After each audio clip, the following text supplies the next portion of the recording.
வணக்கம். என் பேர் முத்துவேங்கட்ராம். நான் கோயம்புத்தூர் தங்க நகை தயாரிப்பாளர் சங்க தலைவரா இருக்கிறேன் நானு. உங்களுக்கு எல்லாம் தெரியும். இன்னைக்கு வந்து தங்கத்தினுடைய விலை வந்து நாளுக்கு நாள் மேல போய்க்கிட்டு இருக்குது. அ போன ஒரு 4 நாட்களுக்கு முன்னால அமெரிக்கால இருக்கிற பொருளாதார வல்லுனர் வந்து என்ன சொல்லியிருக்காருன்னா, இன்னும் ஒரு ஆண்டுல வந்து $6,600 வரும்னு சொல்லியிருக்கிறாரு.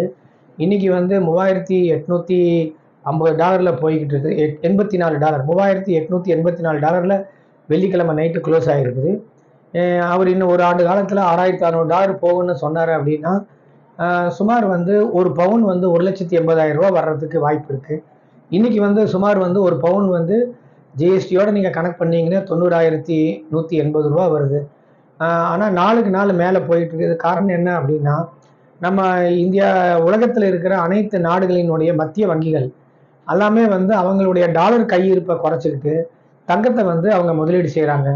காரணம் என்னன்னா, எங்கேயாவது அசாதாரண சூழ்நிலை ஏதாவது ஏற்பட்டுச்சுன்னா அன்னைக்கு அவங்க நாட்டு பணமோ இல்லை டாலரோ வந்து யாரும் வாங்க மாட்டாங்க.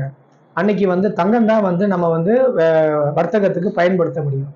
அதனால இப்போ China, Russia, India, Turkey, Germany, Japan எல்லா நாடுகளும் வந்து தங்கத்தில் முதலீடு செஞ்சுட்டு இருக்கிறாங்க. இது நாளுக்கு நாள் மேலே தான் போகும்னு சொல்கிறாங்க. இன்னைக்கு வெள்ளி வந்து அசுர வேகத்தில் வந்து தங்கத்தினுடைய வளர்ச்சியோட வெள்ளியினுடைய வளர்ச்சியும் மேலே போய்கிட்டே இருக்குது.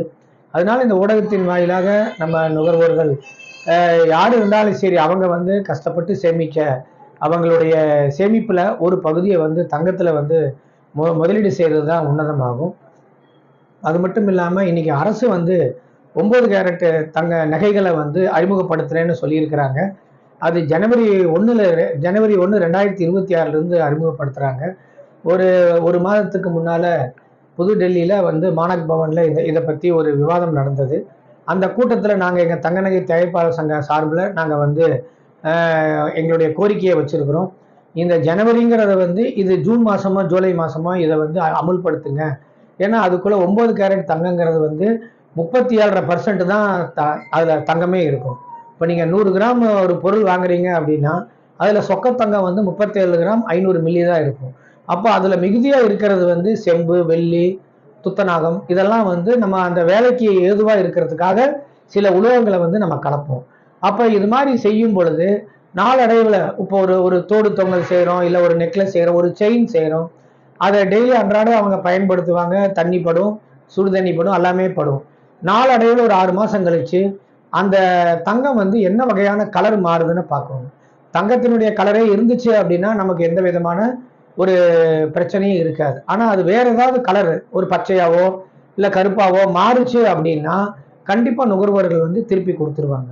ஸோ அந்த ஒரு அச்சம் இருக்கிறனால நாங்கள் வந்து மத்திய அரசுக்கு கோரிக்கையை வச்சிருக்கிறோம். இது இன்னொரு 6 மாதம் தள்ளி போட்டாங்கன்னா நம்ம எல்லாம் செஞ்சு மக்களுக்கு வந்து நம்ம வீட்லேயே யாருக்காவது கொடுத்து போட்டு பார்த்து அதில் ஏதாவது மாறுபாடுகள் இருக்கா என்னங்கிறத நம்ம தெரிஞ்சுக்க வேண்டியதாக இருக்குது. அதனால இந்த ஊடகத்தின் வாயிலாக அரசுக்கு நாங்கள் வைக்கிற வேண்டுகோள் என்ன அப்படின்னா, இந்த 9 கேரட் தங்கத்தை வந்து அமுல்படுத்துறது வந்து கட்டாய ஆள்மார்க்கு அமுல்படுத்துறது வந்து நீங்கள் வந்து ஜூலையில் நீங்கள் வச்சுக்கிட்டீங்க அப்படின்னா கரெக்டாக இருக்கும். அதுக்குள்ளே எங்களுடைய ஆராய்ச்சியெல்லாம் நாங்கள் செஞ்சு ஒரு முடிவுக்கு வர்றதுக்கு சௌரியமாக இருக்கும்.